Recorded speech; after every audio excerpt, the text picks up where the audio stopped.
Francesco, let's start with I love looking at these images, so let's start with the motif of the seashell, which is really one of the great forms in art.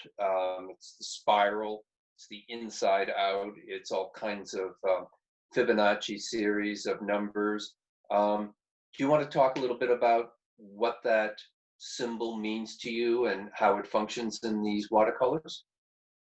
A trigger could be an interview, the last interview Levi-Strauss gave when he was in his 90s.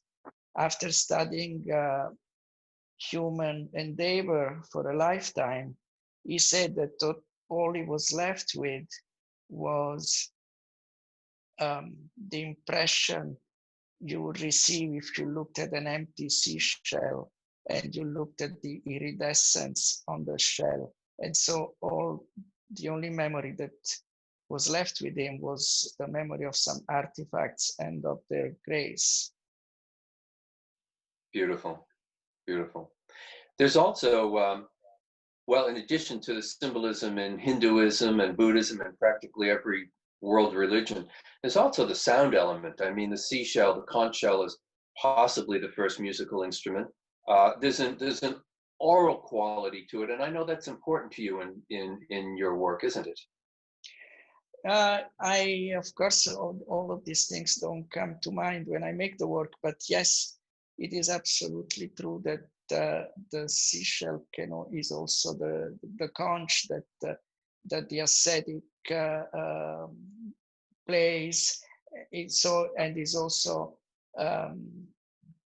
the conch that was in when Joseph Beuys designed his own grave. He put the symbols and the shell to signify the breath. So breathing is the first music, is the first manifestation of creation, if you want. Mm.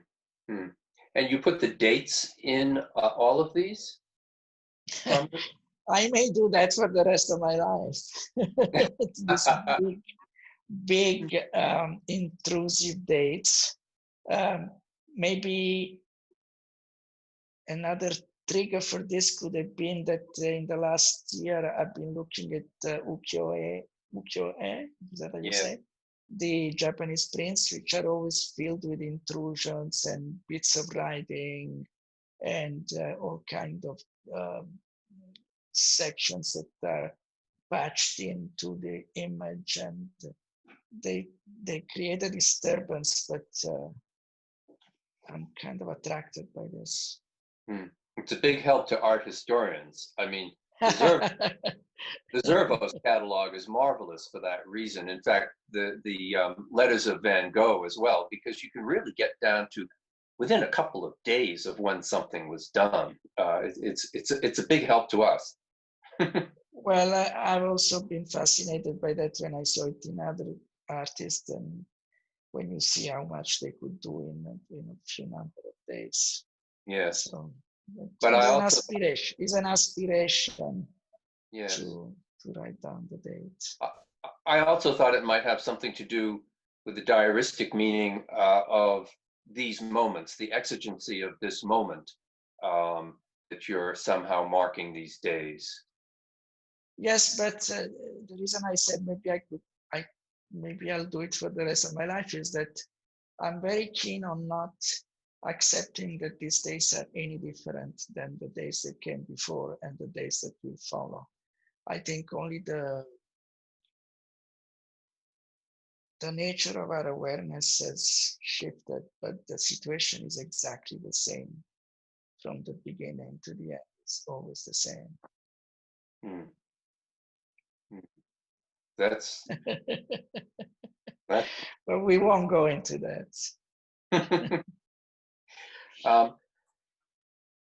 But your life has changed in these days, has it not, or not really? And in many ways, I think of you in the early days in Italy, in the world of art de pauvre, and I think of you in India, where you were working in a very monastic way with very few materials. And I think of all the artists I know, probably your life has changed the least right now. an eccentric friend of mine who is sort of a mystic, he always says, no more beginnings, meaning no more, meaning a lot of different things, but meaning also no interruptions.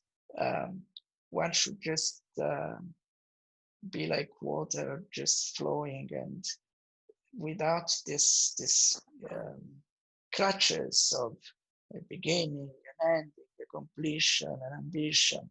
No, it would be better just to flow. Yeah. Did you make these works at home? Are you still going to your studio? Yes, I'm going to the studio on in a very system. I have a protocol with my assistant so that we are both isolated from each other, but I do go to the studio, and in my studios where I make more complex work, larger paintings. And so we have a protocol that we figured out very, very early in this last months. But the watercolors are made on McDougal Street, yes, where I live. Yeah, yeah. And the images are images of the shells, but there are also toys that are floating out of the ocean into the shore. And actually, the image that I had in mind was the image of where the water touches the land. What do you call it?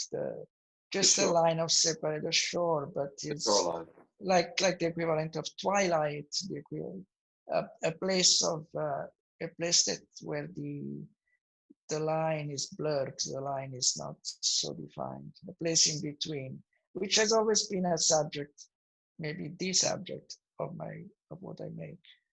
Yes, yes. The space in between, the gap between identities, the gap between stylistic solutions, the gap between soft and harsh. And between the body and the outside world? The gap between the body and the inner world and the outer world. I remember Gelek Rinpoche once talking about the bardo, and he said there are millions of bardos. There's a bardo between two moments. There's a bardo between two thoughts. I thought that was an interesting perception. And before him, Trungpa Rinpoche, he said that consciousness can be described as continuity of discontinuity. So to familiarize oneself with that sense of, with that gap, with that break, is can be a goal of our life. Yes, I remember as a child being at the beach and watching the waves come in and noticing how each wave made a very thin line on the shoreline, which was then erased by the next wave. Yes. I'm fascinated by those lines. Did Yes. you have that experience? Yes, absolutely, absolutely, and it's quite it's a very vivid image that you're giving me, which I think it has a lot to do with drawing per se. And oops, I lost you.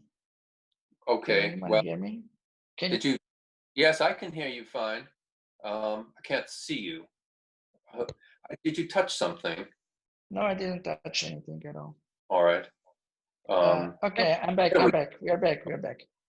No, it's a very vivid image that you're giving me with this line on the shore, because in a way it reminds me of the way I look at drawing, where when you make drawings, when you make lines in drawings, in painting,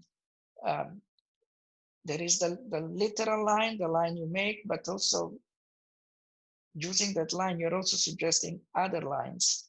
The lines are not dogmatic. They're more like, there is an element of drawing that is like overtones, lines that suggest lines that they're not really there, but they are.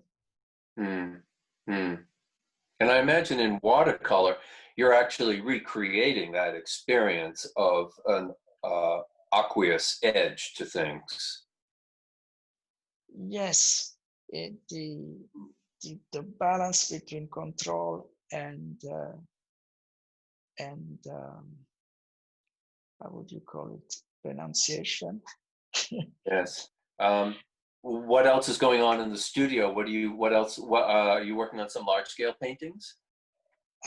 So I'm working on the watercolors here at home, and in the studio I've been working again with milk paint. I've been making some paintings with using the paint that you find on shaker furniture. Yes, Casey. I love that. I like casing. Yeah, I love that surface. And Yeah, it's very chalky. It's a Is a chalk, and it's very serene. Is a very serene surface, which somehow I think goes well with this present here. yes, and the palette is a green one as well. You don't really get colors, do you? It's a pastel palette, so all the colors are broken. They're not. Again, is a little bit for color what I was describing for drawing. The blue is a blue, but is also a gray. The red is a red, but is also something else. All the colors are a little bit in between colors. Right, right. I've noticed when you that your life as an artist, observing it over the years, it seems like although there are periods of rest, mostly you rest from one body of work to the other. You refresh yourself by changing media and switching into another mode of making rather than just stopping. Is that a fair comment? Yes, everything I make belongs to this collection. It's almost as if I am an archaeologist and I find new forgotten cities, forgotten underground space painted caves, forgotten shipwrecks. I go Yeah. from one finding to another. Yes. And every new find in a way is liberating from the one before. I feel liberated. I can leave whatever I made before behind me. It doesn't make my audience it doesn't make my the life of my audience easy, because you embrace a certain body of work that I'm making, and then I leave it behind and I do something other. So it is difficult. I'm getting used to the fact that I can't expect everyone to follow me everywhere. Right. Finally, I'm accepting that. Right.